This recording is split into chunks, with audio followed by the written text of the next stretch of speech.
Welcome to the third presentation in Unit 3 entitled Keep It in the Family. This is Frito, you're my older brother and I love you, but don't ever take sides with anyone against the family. Ever. It's Michael Corleone from The Godfather. So the learning goals for this particular presentation are that students will understand the relationship between columns and atomic structure, that you'll become familiar with the properties of the various chemical families. So, what we already know. We already know that atoms have the same number of protons and neutrons. So each element, say if it's carbon, all has the same number of 6 protons regardless, and that's what makes it carbon. You can have varying number of neutrons, but generally we say 6 neutrons to go with carbon as well. Now, all atoms have the same chemical and physical properties, and the periodic table is a way of organizing those elements into groups of similar properties. So here's what we learned in the lab. The properties are very similar in chemical groups, and chemical groups are columns. So if you were to look vertically, you have all these families right here. So you have the carbon family, the nitrogen family, the oxygen family, the halogen family, the noble gas family, transition metals. Okay, they're very similar in vertical columns. Now, chemical families are defined by a group or a column, and elements in the same column have the same chemical and physical properties.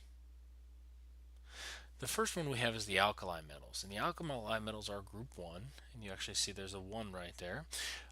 They're classified as being soft and metallic and lustrous. So it looks very metallic and it's very shiny, it's very lustrous, but at the same time it's very soft. These can be cut with a butter knife as opposed to having to chisel them apart like something like iron. They're also very, very reactive, especially with water. If you were to put something like sodium or lithium or potassium in water, it would explode because the reaction would happen so quickly.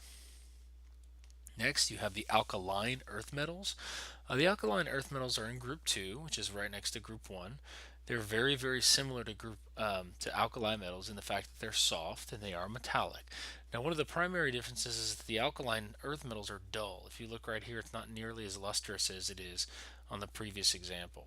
So, you see it's dull, and then they're also reactive, but they are not nearly as reactive. So if you were to take calcium and put it in water, it would react, but it wouldn't react nearly as explosively as it would with potassium. Okay. Next, you have the transition metals, and the transition metals actually represent groups 3 through 12. So all of these right here are what we call the transition metals. Now, these are slightly different colors because they're considered something called metalloids, and they're slightly different properties, but everything in group 3 through 12 is considered to be a transition metal. And transition metals, this is a group 3 through 11, I should say 3 through 12, are hard, they're metallic, they're lustrous, and they will color solution, and they're also conductors of both heat and electricity. So the transition metals are things that you traditionally think of when you think of metal. They're things like platinum, gold, silver, copper, nickel, iron, tin, which tin is here somewhere. Tin's over here. Lead, tin. Those are all examples of things that you generally think of when you think of metals. You have the lanthanides and the actinides, and those are actually represent what are called the F block. They tend to be silvery white. They're soft. They're highly reactive. A lot of time they're nuclear. They tend to burn whenever they're in the presence of air, and they're actually something called paramagnetic, which means they can be magnetic whenever they're subjected to a magnetic field. Okay, next you have the halogens. The halogens are group 17. This right here, so it goes 1 through 1, 2, 3, 4, 5, 6, 7.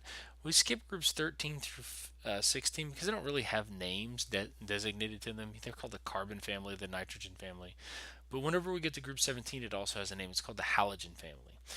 They tend to be gases at room temperature, although bromine can be a liquid. And they're also highly reactive nonmetals. They are just as reactive as group 1, but in a slightly different way.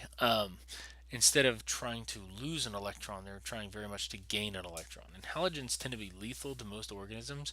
In fact, chlorine gas was the first chemical weapon that was ever used in World War One. Fluorine we use in small amounts to help your teeth, but also it's also poisonous as well. Next, we have the noble gases. The noble gases are called the noble gases because they are non-reactive. They're in group 18. So all of these substances right here are non-reactive. They are gases at room temperature, so things like helium, which you're probably familiar with. You may be familiar with neon from the lights. Okay, and you also have things like argon and krypton and those sorts of things. But what they are is they don't react with anything because they're in group 18.